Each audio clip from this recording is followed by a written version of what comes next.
Ini tampang pelaku pembunuhan Pasutri di Tanggamus, Lampung. Polres Tanggamus mengamankan kedua pelaku pembunuhan Pasutri Rohimi, 54, dan Suryanti, 48, warga Pekonwei Pring, Kecamatan Pugung, Kabupaten Tanggamus, Lamong. Kedua pelaku pembunuhan Pasutri di Tanggamus ialah Aman Atmajaya, 34, dan Ari Jupen Anggara, 30.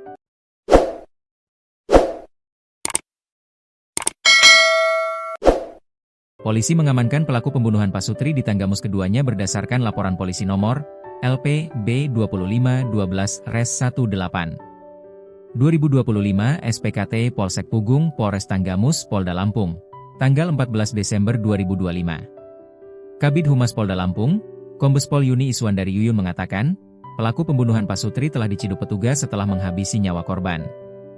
Kedua pelaku langsung diamankan polisi setelah melakukan aksinya menghabisi nyawa korban, kata Kabid Humas Polda Lampung, Kombes Pol Yuni Iswandari Yuyun, Minggu, 14 Desember 2025. Pasutri di Tanggamus meninggal terbunuh di dalam rumahnya Minggu dini hari, 14 Desember 2025, dengan kondisi bersimbah darah. Alhamdulillah kasus ini sudah terungkap dan dua pelaku telah berhasil diamankan oleh tim Satreskrim Polres Tanggamus, kata Yuni. Kedua pelaku pembunuhan di Tanggamus merupakan tetangga korban yang rumahnya berdekatan. Para pelaku pembunuhan di Tanggamus merupakan teman dari anak korban dan dengan kedekatan tersebut membuat pelaku mengenali kondisi rumah korban.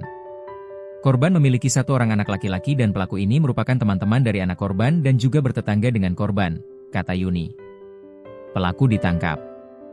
Sebelumnya, Polres Tanggamus mengamankan kedua terduga pelaku pembunuhan Rohimi dan Suryanti, warga Pekonwei Pring, Kecamatan Pugung, Kabupaten Tanggamus, Lampung.